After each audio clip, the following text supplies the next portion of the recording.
Ladies and gentlemen, more Season 5 stuff. You know, I really feel like I hit my stride towards the end of Season 4 there with regards to what I have to talk about and all the fun fact. As I sit here talking, just yesterday, actually, or excuse me, 2 days ago, I just realized it's Thursday, I had an episode go live where I asked you guys if it bothers you that my overall episode length has been shrinking. I talked about how I feel like I've been getting better at these, and I've been working very hard to improve my presentation rather than relying on editing and jump cuts in order to bring the not just the time down, but the quality and the overall production value of the show up. Granted, I live right next to an airport, and there's only so much I can do about that, and yeah, I apologize about that. But the point being that I hope that you don't mind that most of Season 5 episodes are probably going to be about 20 minutes long on average. So, said I'd talk about it. Lochley was married to Sheridan for a few months.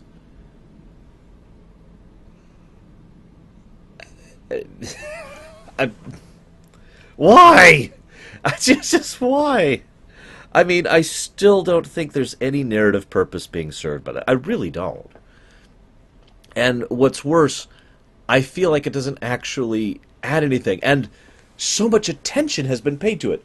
This is episode 6 of Season 5. Lochley was introduced in episode 1. I mean, forgive me for flaunting my mega math here.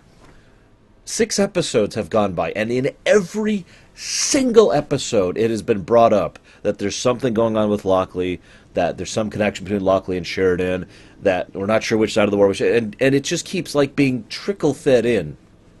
But it doesn't feel like a character arc. And again, this goes back to the whole rushed thing. It feels like they didn't have a character arc for Lochley, so they were just like, okay, let's do some characterization for Lochley, but then we'll trickle-feed it in bit by bit, right? Let's just, come on, there we go, a little bit there, a little bit there. Okay, there we go. Now, I mentioned that because this is probably the first episode which I consider to be her actual first episode. I mean, yeah, she's been, the military person, and there's been some good scenes with her before now. And again, I feel like the actress did a good job with it. But I don't feel like we actually see Lochley as Lochley until this episode. Now, really quick, because I'm asked to define it every now and again, and I don't think, by the time you're watching this, I probably still haven't had the time to sit down and write that Lorium's list. What I mean by characterization on the 5 points of story, characterization and character growth are separate, because characterization is who you are, how you are, what you are, why you are. Character growth is your arcs, how you change, how you develop, how you move forward or backwards over time. This is what I mean. There's no real character arc for Lochley here. She's here. And she hasn't really had a lot of characterization pretty much until this episode. But she has a nice heart-to-heart with Delenn. Then she has one with Garibaldi, of all people. And then she has one with Sheridan. And this is probably, again, this is our first real Lochley episode. And I am reminded, once again, of my parallel to Worf over on Deep Space Nine. That it took them a few episodes to sit down and do a Worf episode. Same thing here. I'm not going to rant about the marriage thing anymore. Whatever. Let's just move on from that. Shrug. What I do find interesting is how she is effectively Sinclair. I mean, yeah, some of the particulars are different, but the presentation of Lochley, if you were to take yourself out of it, listen to the lines on the page, or I should say read the lines on the page, and see how she approaches her problems, it really feels a lot more like Sinclair. And I sometimes feel like that was something that was done deliberately in order to try and, how do I put it? I in no way mean this as an insult to JMS. He's a great writer. I aspire to someday be as good of a writer as he is. But what I feel happened here was that he fell back on a character archetype that he knew quite well and already kind of had a plan to go forward with, which he then had to jettison, and so brought back that same characterization for Lochley. Because, I mentioned she gets characterization in this episode, and she absolutely does, but all of it is, in my opinion, narratively speaking, is basically Sinclair 2.0. Not saying that's a bad thing, by the way. I do like that, and I do like her portrayal of it. It's just, I feel like that's what was going on behind the scenes. Like, okay, I need a character. I need a character now. I needed a character yesterday. Kong, right? And given, I feel like Dragon Age 2 all over again. Given how little time and warning they had to do this, I feel like they did a good job with what they had. But it does kind of pull me out of it. I've had this impression, going through these first 6 episodes with analysis mode on, I've really started having this impression that this is just another sci-fi show. And I'm not going to put it definitive yet, because we still got a bunch more episodes. We got like 20 more episodes, or 18 more episodes to go through. But I have a feeling that that's probably going to be my opinion of Season 5 right there. It's a decent sci-fi show, but it's not really Babylon 5. I mean, how many arc-significant things have happened in the last 6 episodes? If you want to really stretch that definition, we could say there's been a couple, but in my opinion, there have been, effectively, none. Everything that's been happening has just been, and this is still going on, as opposed to a true arc or development or anything. The only thing we've been really building up towards is the whole Telepath War thing, which has been hinted at like 15 times at this point. It's getting a little bit overt. That's the only thing we've really been developing, and even that honestly feels like kind of a misstep in the way it's being presented. I'm getting ahead of myself in my notes here, but at the end of this episode there's a coda where Lita comes in and they're all singing songs and all happy and nice. That scene seems wrong to me. Not only have they been emphasizing this whole telepath war thing for quite some time, but they literally just had a scene where they're talking about, I hope this is the right thing to do. You know, I hope I have made the right choice. This might blow up in our face. I have to abide by best, blah, blah, blah. Everything that she did to finagle through the rules, to buy them time, because it was as good as she was able to accomplish. And note, by the way, she is not morally absent. It's just she distinctly differentiates her morals from her job. It's a nice little touch there. But after all of that, you know, there's this worry that this is going to blow up. And we've kind of already seen the flash forward, although we also know that that's misleading. And, again, the telepath war, I mean, some people tend to forget that Bester and Sheridan flat out discussed the coming telepath war in Season 4. And, of course, Robot Garibaldi and Edgars discussed the coming telepath war and all that fun stuff. Granted, Edgars wasn't planning to fight the war, he was planning to prevent the war from happening, but I digress. Point being, it would have been better, in my opinion, if the coda had been sinister. They're all sitting and singing these songs, and you're just sitting there like, oh my god, because that actually is a very sinister scene to me. It's not presented as one, but it is one. In fact, knowing JMS's writing style, and I think I could say with at least an amateur level of definitiveness that I have a finger on JMS's writing style, I think he did his dialogue on purpose, because one of the things that Lochley says is, you're in a burning building, so you have 2 choices, burn to death or jump out the window. Okay, you jump out the window, now you got a few more seconds to deal with the next problem. As an aside, I actually disagree with that mentality, but let's not get into that. That's philosophy. Let's just leave that over there. Point being, that's what happened. They jumped out the window.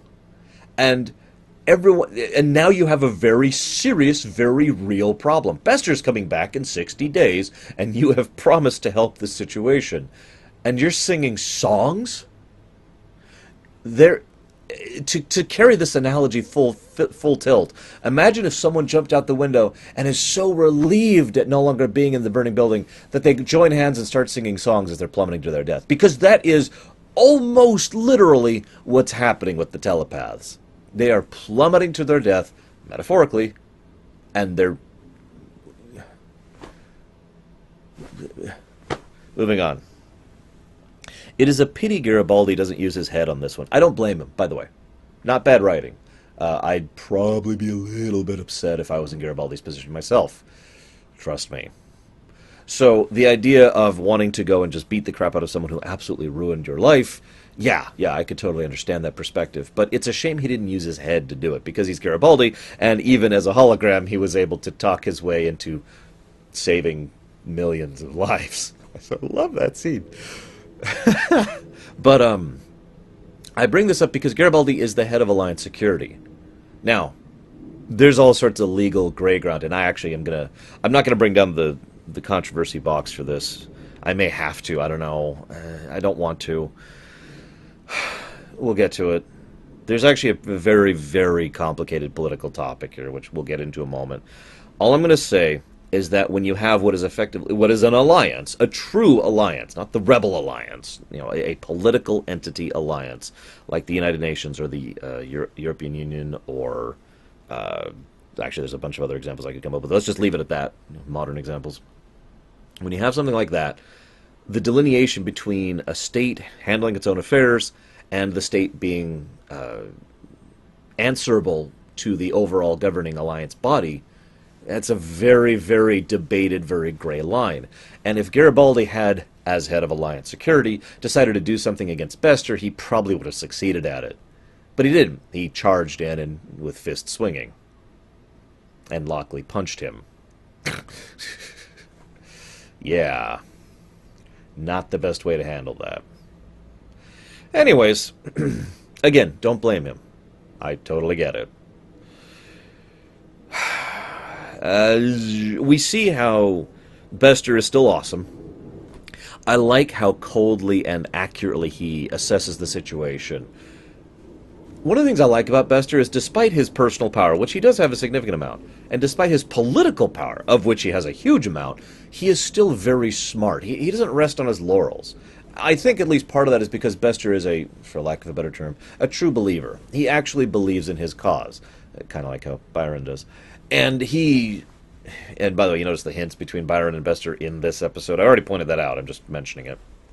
But he's very analytical and he's very smart, and he puts things together very quickly. And I've always liked that about his character. It's actually one of the things that parallels him to Garibaldi, which I've also brought up before. So the scene where Lita, who is way stronger than him and the others, comes in, and it's a nice scene. And Bester very quickly deduces the reality of what's going on, logics his way through the problem, and says, okay, we'll be back, bye. It's a great scene, and it is so Bester. I very much like that scene. Now, before I get into the big stuff, because I got two really big points, I just want to talk about Londo and G'Kar. As ever, it's just a treat to see them play off of each other. And I do like the idea that someone back home is so willing to kill Londo that they take out an entire ship to ensure that they manage it. Oh my god, God attack. I'm sorry. Still not editing it out. It's just a running gag. Oh, come on! I'll wrap this up quickly. The idea here is that someone back home is so willing to kill Londo that they're willing not just to take out a ship, but to jeopardize their position with the Alliance. Now, the funny thing is that's totally logical. It's not right, and what they're doing is actually illogical, but it is logical that they would be so stupid. How many Centauri politicians have you seen that have brains? How many have you seen that are willing to look at the long term or to understand reality? No, for them, this is just another day in the pool. All right, splash, splash. Oh, I missed you. Oh, you splashed me back. That's about the level of severity that Centauri politicians tend to perceive this kind of thing. This is nothing. It's funny, then, because this kind of thing could set off a major incident, which could lead to the entire rest of the Alliance versus the Centauri. And given how the Centauri have been over the last few years and what's happened to them, I'm pretty sure the Centauri would get the pulp pounded out of them for that one. Yeah, not the smartest thing to do, but again, very in character. It seems to be a running theme this episode. The Psi Corps still seems to have quite a bit of political sway back in Earthdom, which is, of course, not a surprise at all, actually. I imagine that most of the... How do I put this? I imagine that most of the more overt aspects of Psi Corps having authority within Earthdom have been reduced or removed. But that still leaves Psi Corps as the sole jurisdictor of the entire branch of taking care of telepaths back home. So they pretty much have carte blanche. They say, hey, we found some rogue telepaths, and Earthdom says, yeah, go get them. They could probably have an offer from the president of Earth to say, yeah, or not offer, excuse me, a document. Here, you have my authorization as president go get them. Could probably get it from the Senate, too. It wouldn't be overly difficult. And as I've mentioned before, several of the Clarkists, Clarkists? I forget what I called them. The Clark people are still in power, still have positions, still have sway back home. So none of this is really surprising. What is surprising, or rather is not surprising at all, is how much Lita reminds me of Dukat. No, not the Dukat from Babylon 5, the Dukat from Deep Space Nine. I'll pause for a moment for you to look at me in weirdness at that statement before I try and explain myself. Don't lynch me. Don't worry, she has much better jawline. Now, Lita is someone who is not actually part of the inner circle. She's not part of the main group. There's a concept like this, and it's in like almost all of fiction. The inner circle are what are usually referred to as the good guys.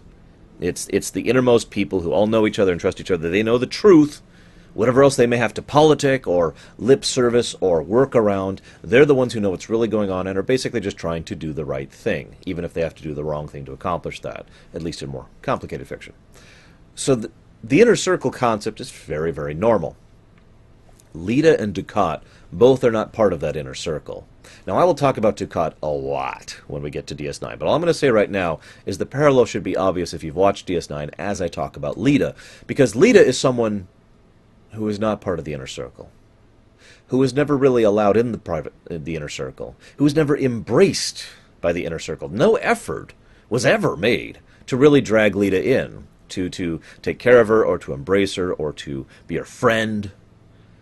The one exception to that is Zach. Zach is someone who actually reached out to her and was like, hey, I'll be your buddy on this. And that's actually relevant in this episode. No one else really tried. Now, I think that is very important, because that is why, I've actually already talked about this. That is why Lita was willing to accept the Psi Corps offer, just to be able to make ends meet, just to be able to have a job, because the inner circle never embraced her. If it had, she'd be fine. Just like Shakar was fine, just like Londa was fine. Yes, there's some other things that go with that, but the inner circle takes care of its own, right? But she was not part of it. And so she's already ostracized. She's already outside of things. And while she started to see, how nice it is to have the gratitude, I mentioned that earlier, I feel like it's one of the reasons why she so utterly embraces Byron and his, let's call it what it is, cult. Because he embraces her. And I don't just mean the romantic side, although that is contributory. She has not been she basically has no one. She has a couple of friends and her jobs, and that's about it. And so she's lost the Corps, she's lost the Vorlons, and she's not part of the inner circle. Byron is one of the first people who has actually really bothered to bring her into a group, to make her part of a social dynamic. Zach certainly reached out to her, but he did so as an individual, as a guy who was just trying to help. Funnily enough, my opinion, I don't think Zach was even trying to flirt with her at that point in time. He was just trying to be a friend. And you know what? I think she needed that at that point in time. Byron is pulling her into a social, not socioeconomic, sociodynamic situation. Being part of a group, feeling like you belong, is what I'm saying here. And then he schmoozes her. And he does schmooze all over her. It's funny, because, of course, this voice actor, Robin Atkin Downs, I forgot his name for a second there, is actually known in several ways for playing the kind of voice actor who schmoozes a little bit. But his presentation here really just lays it on thick. It's almost embarrassing to watch. Although it makes sense in character how much he would fall for her, just as it makes sense in character for her to fall for him. And then Zach helps Bester capture the telepaths.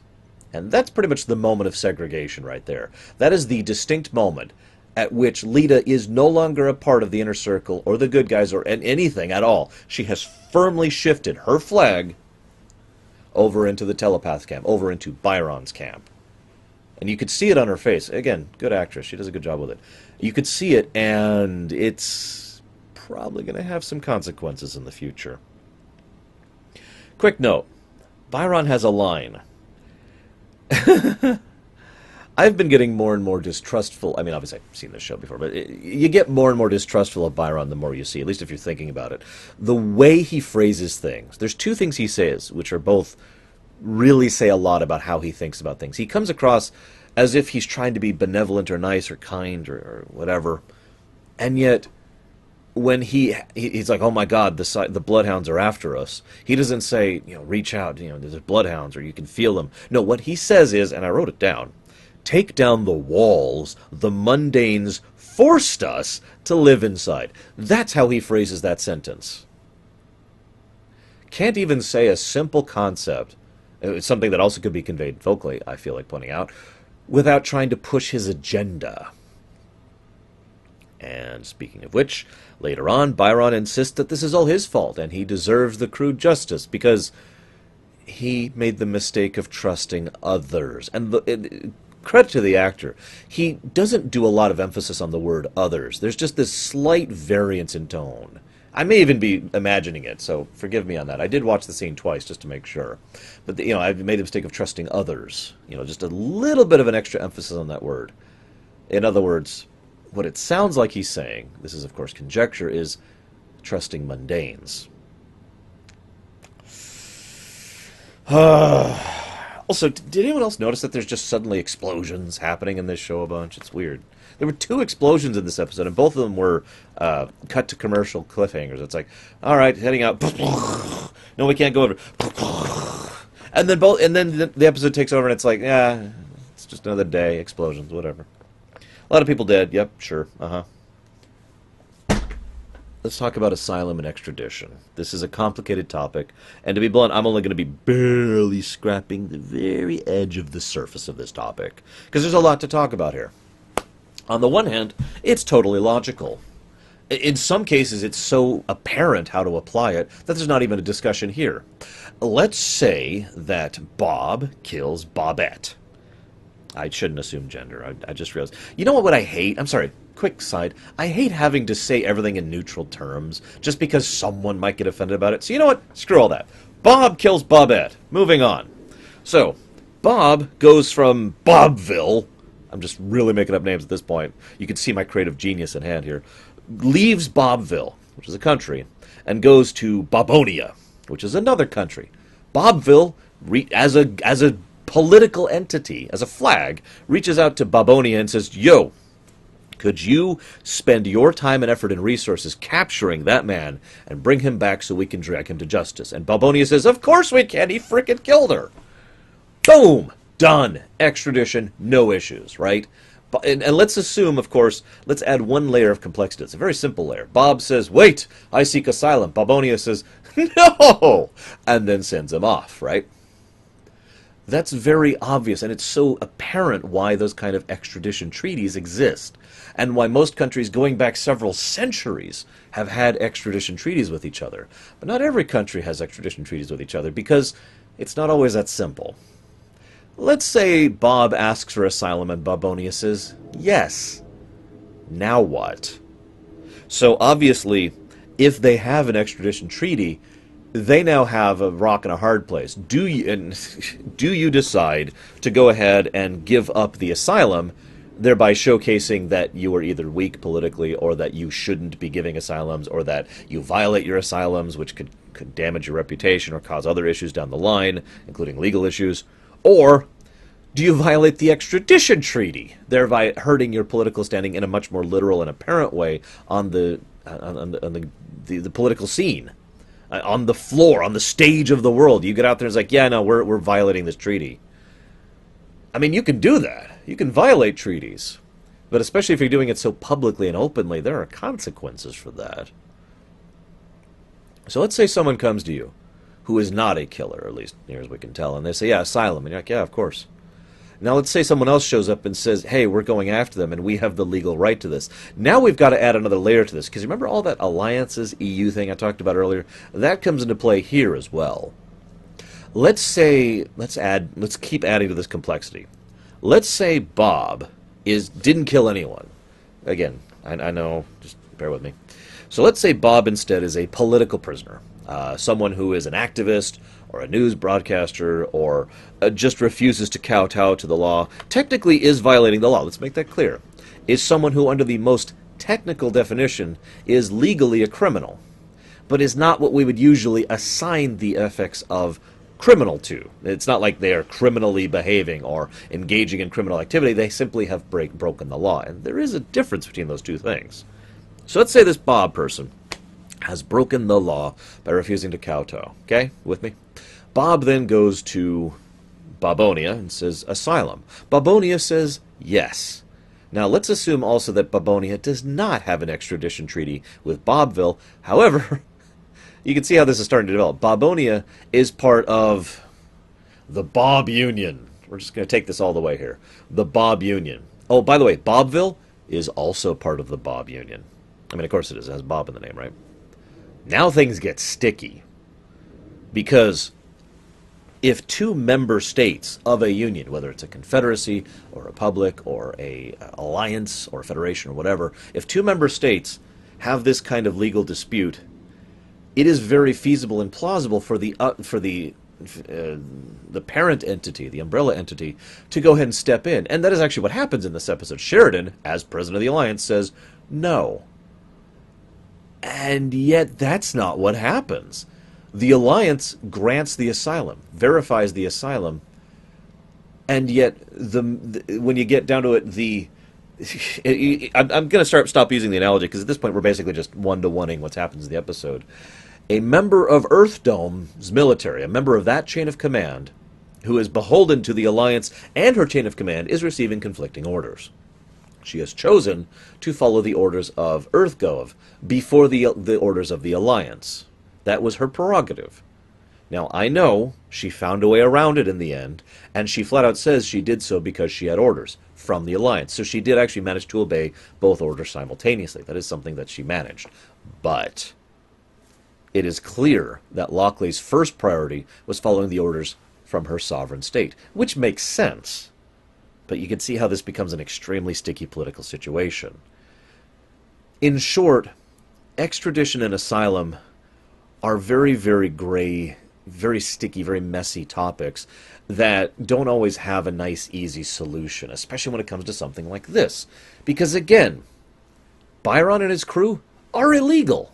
That is true. They are violators of the law. Whether they are criminals or not, as in behaving criminally, it's a lot more debatable. And we'll get to that more as the telepath thing develops. But as of this moment, what we know is that they are illegal, but not wrong. Big distinction, okay? Nevertheless, that illegality means that they are beholden to their sovereign state, which happens to be over there with EarthGov. Now, they don't have enough people to declare, to cede, to go make their own sovereignty. That's kind of what they were trying to do with Babylon 5 in this sort of hippie kumbaya kind of a way. And yeah, I said it that way because, again, they don't really seem to be long-term planners. Remember my earlier comments about them being like, oh, we did it, yay, cool, yeah, let's go have a nice singing session rather than planning or doing anything. I'm telling you, falling off a building. So they can't actually secede, or they can't leave the Union. They can't actually, they don't really have a safe port of haven. They are illegal in their sovereign state, and thanks to the messy political situation, whether or not that sovereign state, EarthGov, is going to be beholden to the alliance, is going to be dependent on a case-by-case basis. Remember, Sheridan flat out calls the Kobayashi Maru that he's in on this one, the no-win scenario. He looks at this like, well, if I violate our treaty, then I'm telling everyone that I can't do this. But if I do this, if I give them asylum, then if I violate the asylum, then everyone knows. You know, he lays out the exact argument I mentioned earlier, and how he is stuck in that situation. The alliance, as a political entity, is stuck in that situation. Now, Sheridan voted morally because he is an anti-politician, but whether that was the right case or not is also debatable. Because there are severe politics to be considered into this. How people perceive your actions, how people perceive why you did those actions. You may say, we did this because it was the right thing, and that may garner some popular support. But what's going to happen when the other races start thinking, well, I mean, Do we want to be part of an alliance that's willing to just completely ignore our sovereign right to legally govern our own citizens? Sovereignty is not something is something that isn't really brought up in the modern era all that much because it doesn't matter quite as much as it used to. But I want you to picture it this way. And yeah, I know I'm kind of referencing something from the early 1900s here for those of you picking up on this. I want you to imagine that let's use two unrelated countries. Let's use Egypt and I don't know, Spain. Let's say that something happens with an Egyptian gentleman, probably a member of state, on Spanish soil. Now, the Egyptians say we want full rights and access and jurisdiction to investigate and prosecute. Now, that sounds like okay, what's the big deal? Well, the big deal is that would mean Spain, legally and politically, is giving up sovereignty to Egypt to do that. It may be only temporary, it may be a little bit, but that is a messy, sticky situation that most states would probably never agree to because of the whole giving up sovereignty thing. If they were to do that, there would probably have to be this whole rigmarole about, okay, we need to do this, and let's write this the treaty, and it'll be in effect for these exact hours of these exact days, all sorts of crap like that, just to get that to happen. Most states, most political entities in general, value sovereignty because what sovereignty literally means is being a political entity. If you lose sovereignty, you aren't a political entity anymore. There is a difference between a group of people who sit around and discuss something and a government. I'm not making a political joke about that. I could. It's really easy. I'm sure you could think of like 20 right off the top of your head. But speaking realistically here, all cynicism and joking aside, a government cannot govern if they're just a group of people sitting around talking. And again, I don't mean that as a joke, because that government needs sovereignty to execute will. And this is why this whole asylum extradition thing is so sticky of a situation. Do you ask member states to, even temporarily, even on a case-by-case basis, give up sovereignty? Especially since that was never brought up before. In fact, the opposite was brought up before. One of the things, they even showed this on camera. The member states of the alliance will have the right to, I forget how she says it better than I do, of course, because she's actually writing real lines, or reading real lines. And I'm just talking off the top of my head here. But she says each member state will have the ability to persecute and prosecute their own internal affairs, their own legal sections, do their own shtick, retain their sovereignty. That fact is brought up in this episode, actually. So do you back off on that? And if you do, what happens to the alliance? And if you don't, what happens to all your dealings in the future? Who is willing to go to the alliance and ask for help if you have granted asylum and then revoke it? And again, this isn't a black and white situation like the Bob and Bobette situation earlier. If Sheridan had granted asylum to murderers, and then it was like, oh my God, they're murderers, asylum revoked, no one would bat an eyelash at that. Only the most rabble-rousing people who've got the little noisemakers spinning them around would actually make any significance about that. But that's not what this is. These are political prisoners. These are technically criminals. Now you got a sticky situation. I am curious to see where it will go next time. See you around, guys.